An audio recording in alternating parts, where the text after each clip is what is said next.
Cool. Hello, guys. Welcome to another podcast. This is Mr Boden. Hello, everyone. How you doing? And we're going to be discussing pressure on young people and kind of how that's changed or what you experienced. And yeah, we're just going to go straight into it. Yeah, perfect. Let's go. Cool. So if we kind of start looking back, is there anything that you would tell yourself as 16-year-old? You've just finished your exams and you don't know what to do next, or college isn't really for you, or you don't know what you want to do? Yeah, I do reflect on this quite a lot, because at school I really got my head down and I really want to try and escape my kind of where I grew up and get out of there, and kind of chose education to do that. Some people choose a job or career or whatever, but I didn't really know what I wanted to do at that point. So I just worked really hard at school, and then I got to sixth form and kind of let off my foot off the pedal a little bit, but did enough to get to university. Had a great time at university, but again, didn't really take all the opportunities that I had then. And looking back at my former self and what I know now, although I had really good experiences, I could have had really amazing ones. And until you push yourself to go and do that, which does put a bit of pressure on you, actually. Sometimes the easy route is just to go along with it, follow the crowd, and have a great time. But that if I was face to face with my 16-year-old self, it was like, wow, look, you've done all these amazing things, but look at all these amazing things that you could have had access to. So there is a tinge of regret for those 5 years. I was, I worked hard to set that up, but then really didn't take the opportunities after. So and then in my 20s was listening around doing different things before I found that teaching was the right thing for me. So I think probably if I had a bit more concentration during those years, that might have changed that. Yeah, it's interesting that you say kind of, you were really hardworking in school, and then it kind of hit where it didn't stop, but it slowed down, and it was a bit of a kind of funny, fuzzy phase on where you didn't really know what you wanted. Because Louise Thomas, said the same thing about her dance, about how she kind of got to a certain age, and that kind of just the passion went and the drive went, and I think it's that almost 16 to 18 stage. I think when you gain that little bit more freedom and you do start becoming like an adult, I suppose, and maybe you feel like you're further on than you actually are, and that you have all of these freedoms that maybe you're not ready for. Absolutely. And also your ability to listen to people who know better than you sometimes decreases during that stage. So whereas we didn't have brilliant advice from school, nothing quite the same as we're trying to provide for our students at the moment, either through careers or conversations or firing their imaginations on.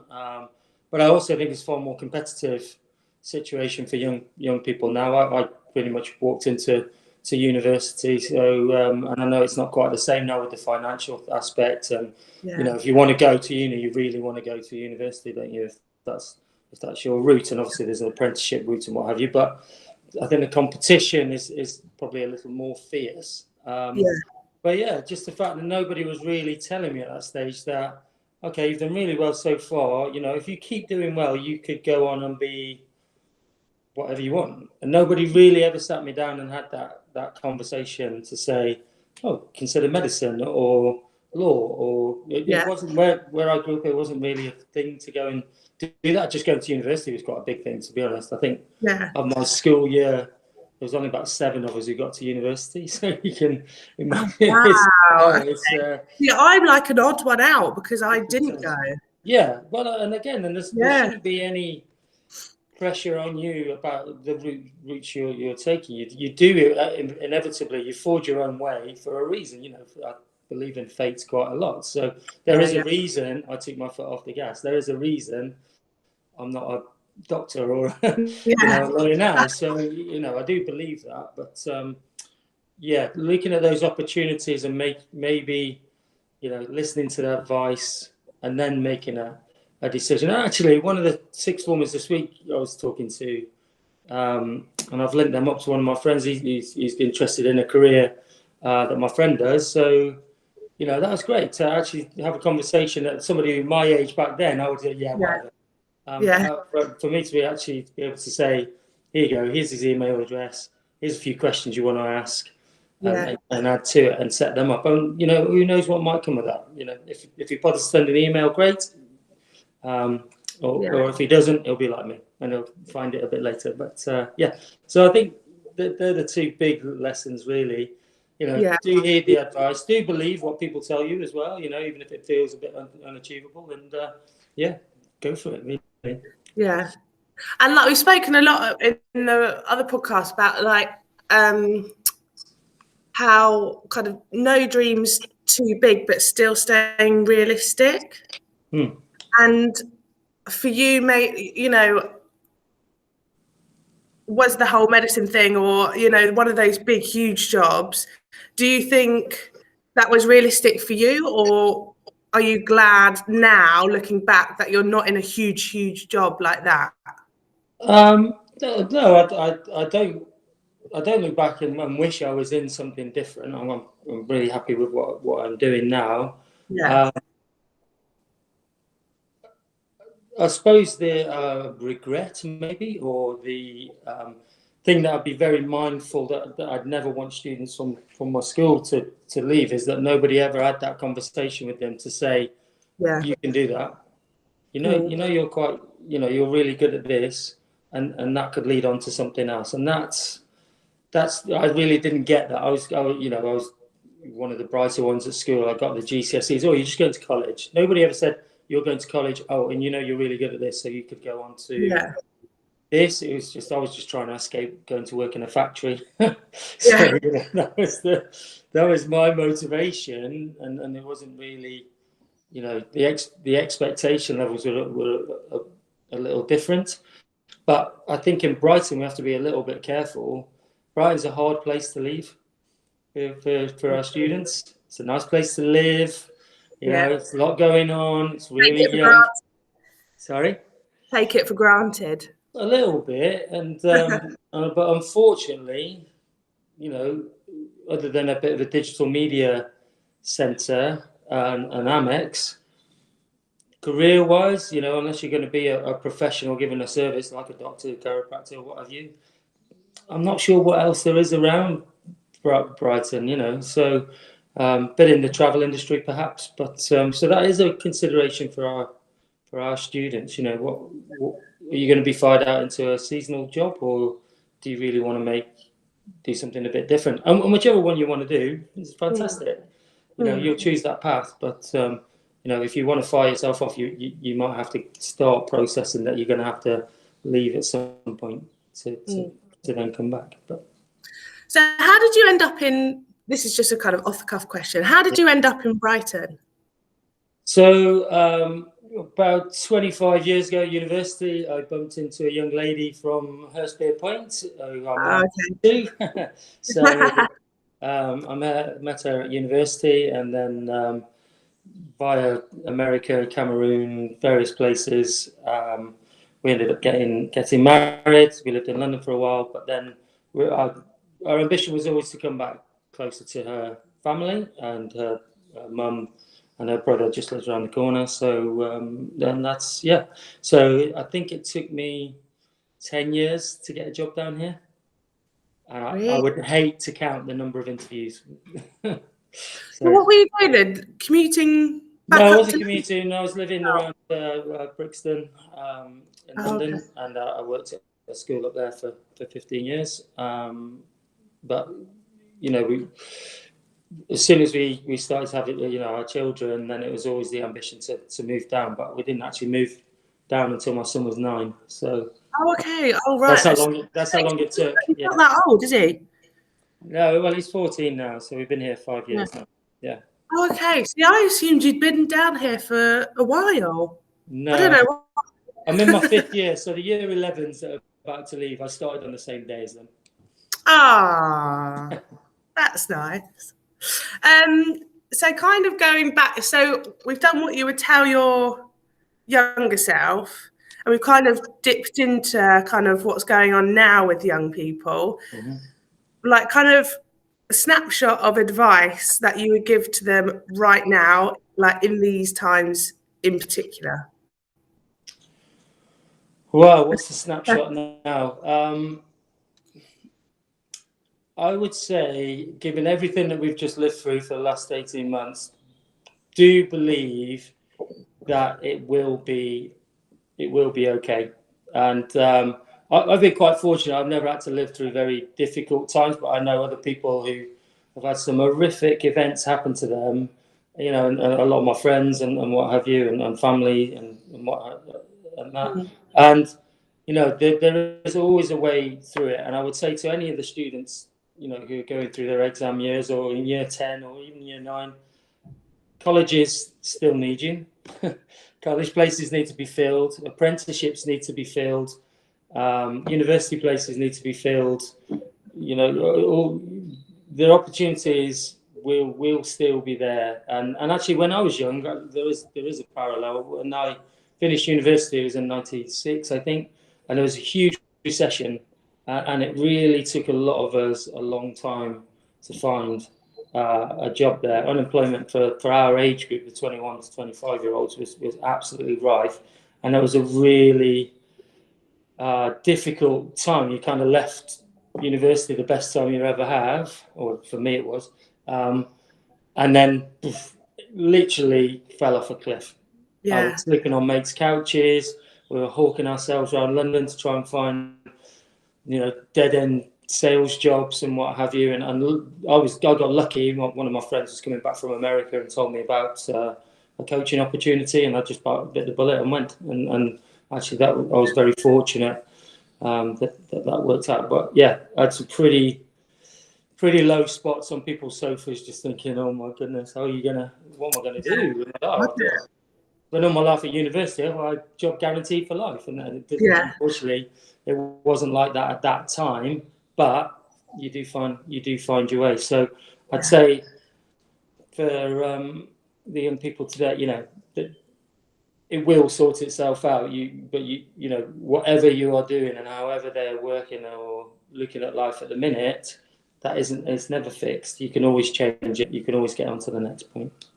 And also, especially now, like this isn't normal. It's not a normal situation. And I think it's having since, 18 months ago, this is not how it's meant to be. And without, you know, feeling sorry for themselves, it's like you are having it hard, you know, in those stages of finishing school or finishing college or finishing uni. This is not how it's meant to be. And it will, as you say, it will get back to normal and everything will be okay. And almost you just got to trust the process. Well, maybe this will benefit you in the long run. Yeah, maybe a nice way of looking for it is somebody's just hit your pause button.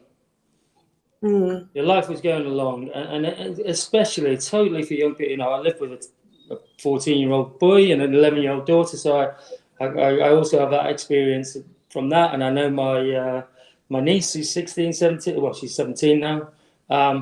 You know, I'm talking to her about what she would normally be doing. You know, going out, you know, experiencing a different side of life, making that separation from home, like many of our teenagers. You know, I think that's the worst year group that's affected for those things. It's, you know, that voyage of discovery you go on there, but you will still be able to do that. It's just hit the pause button.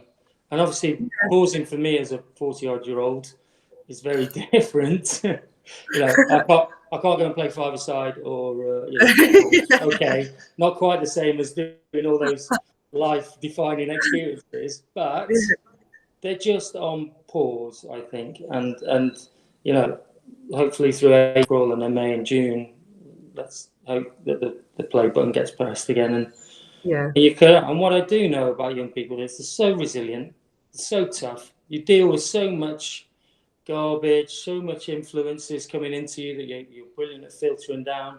And there is a real steel in young people.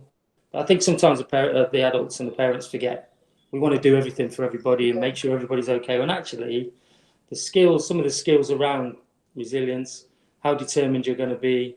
I see the work ethic in year 11 in particular coming back. I mean, it's truly inspiring, and it just gives me hope that when the play button gets pressed, people will just get on with it again. Yeah. I don't know whether you know, and I won't name them, but they might be watching. But there's 4 boys in year 11 at the minute who are working their socks off after school. But they leave a football in the PE office. They go and take themselves off and train. I mean, like the smile it put on my face to see that happening, that they were getting out. I stopped one of them in the corridor and said, "I've been hearing great things about how hard you're working." It was on Friday, so yeah. I mean, it was just that unbelievable. It's just unexpected, and hopefully, they carry on because. Well, and also that's the thing. The other thing we sometimes forget, and we don't always have choice actually, but the majority of the time we do have a bit of a choice about how we influence our situation, and we can just get up at 12 o'clock every day. Well, what's the point, or we can do that and actually I'm on it, this is my time, I'm going to really take this opportunity, I'm never going to have a better one. I'm going to keep my training up because I know it's important when I want to get playing again. This is my chance. Actually, if I train harder than anybody else at this time, I might have a chance at, the football team I want to play for, the cricket team. And there's that spectrum, isn't there? And it doesn't matter where you're on. That's right for you, I think. But yeah, I know where I'd be promoting people to be, and it's certainly towards that end of it. Brilliant to hear how proactive, and that is exactly the point I'm making. About changing your scene. It's good. And so, did you always know? Because you said you kind of did a bit of travelling. Yeah. Did I know I was going to be a teacher? Yeah. No. No. Definitely not. I think most people have said that actually. If you'd have spoke to my 16-year-old self, I'd have been, although I did have a very inspirational PE teacher who was also my form tutor. His name was Simon Rice. He's a lovely guy. So I think he did instill a passion for, and PE was obviously the thing that I found the easiest, but not always the practical. I wouldn't say I'm quite as talented as some of our teachers in the department, but certainly the theory side I really enjoyed. And then so I went to do a sports science degree, and again was really good at the biological side of that. I really enjoyed that bit, but let some of the other bits go, but we won't talk about that. And then when I finished uni, I'd done quite a lot of coaching younger kids. Like they used to have kiddie camps and the holidays, and I used to work around the changing rooms, opening them up. So I did my coaching badges for football. And yeah, I actually came down to Brighton for 6 months and was just sofa hopping. It wasn't very nice. Door-to-door sales, all kinds of horrible. Oh gosh! I know it was. Yeah. It paid for a holiday to Portugal, and that was easily the best thing about a very bad situation. And then just a chance meeting with a friend who'd just come back from America and said, "Oh, they're looking for people to go out from March to November. You'll be working in schools, colleges, and with townships, a bit like, I don't know, Hove Park Colts would have a English coach go in and work with them." So I went off and did that, and met with a brilliant company called UK Elite. They're still going strong. I think they're massive now. When I went, there was 5 of us, and then they've grown it up, and I think now there's about 5,000 of them. They're all over the place. So so 4 lads who'd just gone and set up a company. So, and that was good, and I did that for two seasons. So I did March, November.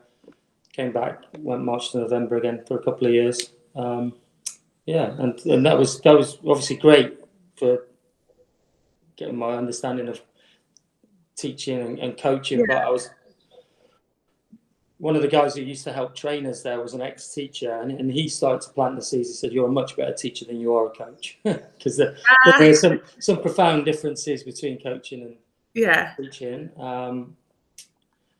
So that kind of sat with me. But then I didn't really did my teacher training. I think it took me another 5 years to come and do that. I went off and earned some money and stuff, and then decided the PGCE was for me. So yeah, it's good. And am I right in thinking that you've done DT? So I did that as A level.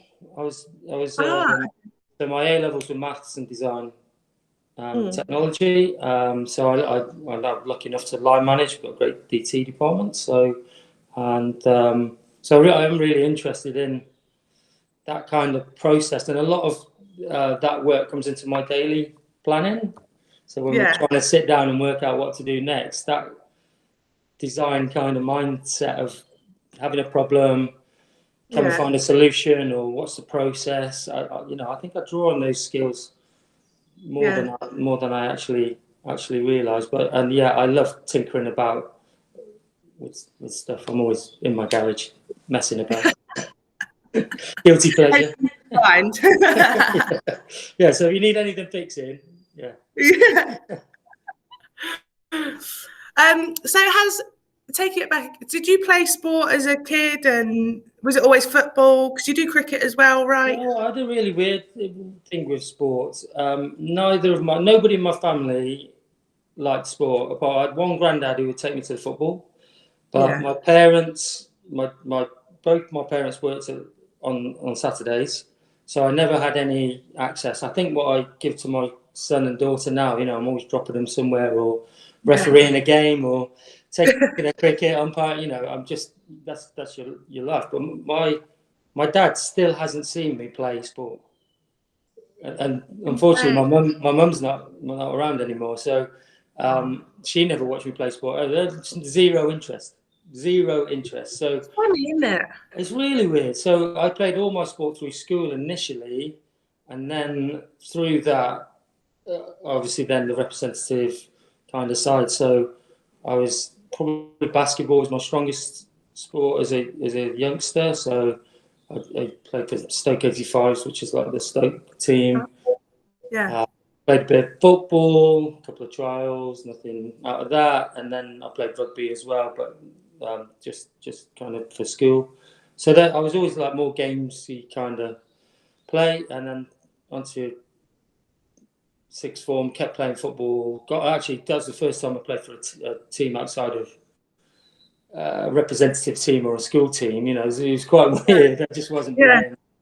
It's just because I couldn't get there, And then from uni, then I played a lot. I played for a semi-pro team on a Wednesday, played for the uni team on a Saturday, and then anything in between, really, anything that came up. So as a youngster, I suppose all your kind of sporting and kind of maybe career opportunities came through school. All the opportunities certainly to play sport were all through school, to be able to be such as fixtures. And again, this is why this guy was quite inspirational. There were only 3 of them in our department. It's quite a small school, but I was playing for year 7, and then I play as a year 7. I'd be on the year 8 team, I'd be on the year 9 team, and then I'd be year 10 and year 11 team. So I was pretty much most days playing something. So that's great credit to him for taking me along to that. But I suppose an opportunity of being in a smaller school where it's not like here where we've got hundreds and hundreds of students. So but that was great. But that really gave me the flavour. And the thing I took out of sport was never being the best at it, but it was just something that I really, really enjoy. I'm never happier than when I'm running around somewhere. Yeah. The thing now that's changed for me is the social side. When we moved back down to Brighton, within 2 weeks, I'd met some guys who play cricket, and now very, very, very dear friends from that. I met some of the lads here who play five-a-side, and I met another group of mates from that. And those people that I've met through that is now my social thing, you know, rather than maybe when you're a bit younger, you're down the pub a bit more or in the nightclubs or what have you.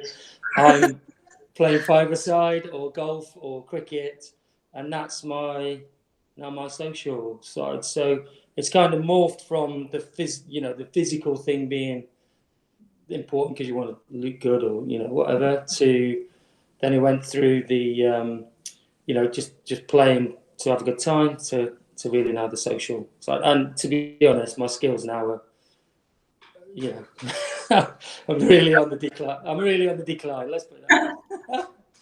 But it's just interesting or that, you know, it happened to you, or that you say that, because in my head, I'm thinking, well, maybe if a student or one of our students doesn't know what they want to do or what they want to take at A level or uni or apprenticeship or whatever it is, maybe they kind of turn around and look back into the school. Because I'm thinking, you know, I think with the football and the whole, you know, that getting bigger and bigger, you know, maybe we get some of our more creative students to take part in photographing games, or, you know, and using our students and creating job opportunities within the school. Maybe that's something that we can look at as a community. Well, absolutely. And just thinking about those different roles. So, you know, let's wind back to when I was at school. If you were good at sport, you either became an athlete, a professional. And we'd had, there's a guy called Garth Crooks who'd gone through our school, who was an amazing player for Tottenham at that time, and went on to, he does all the punditry bits now. So that was quite a good role model for us to have at school. But you either did that or you teach and nothing else. And if you think about sport now, it is everywhere. The opportunities for photography, journalism, coaching, personal training, PE technician. Yeah. You know, these things just weren't. There was none of this around. And who knows, for our students at the moment, fitness and exercise, what it's going to look like. You know, I think the last 5 years, the rise of CrossFit.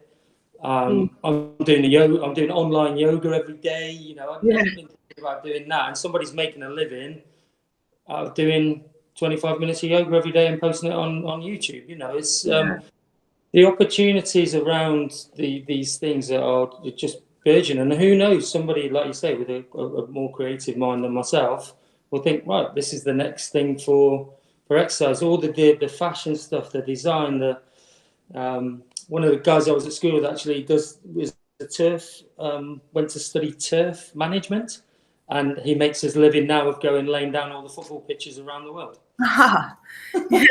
Because also even like advertising around all the rugby pitches, you know, like there's so many things, and you always think, okay, who manufactures football goals? Exactly. The person who, when you're watching the TV and you see the sponsor, but it looks like it's standing up rather than flat on the pitch. I mean, there are those drawing that in, because obviously sport is this vehicle that we're all watching probably a lot more than playing at the moment. But I think it is becoming far more personalised now, sports. For me, it was just like about team and about doing that. But I think, you know, it's really changing that aspect. Your exercise is becoming quite personalised. Now, we have to be a danger that we don't take out the social side of it. I don't think we ever would. But I'm quite happy just in my own little bubble doing my circuit class, or you know, messing about with the yoga session. Why not? It's great. Exactly. So like one last thing, because we're running out of time. Name one idol you have or had or whatever, and one thing you'd like to ask them. Okay, so my idols are up on, if you come into my office, there's a few dotted around. My absolute favourite, and it has a Brighton link, is Daley Thompson. Okay, and I would absolutely go and tell anybody to go and find out about Daley Thompson and what he did. It was incredible. He was easily the best athlete ever. And I would ask him. What would I ask him? I would ask him what made him When did he know that he was going to be the greatest? That's what I'd ask him. Oh. And he'd be able to answer me like that because he's quite a cocky so-and-so, but that's... Okay, thank you so much. Hopefully people will take something out of this. You know, that's always the hope with this. And thank you so much. You've been really good. No problem. And yeah, so guys, I'll see you in the next one. Thank Awesome. you. Cheers.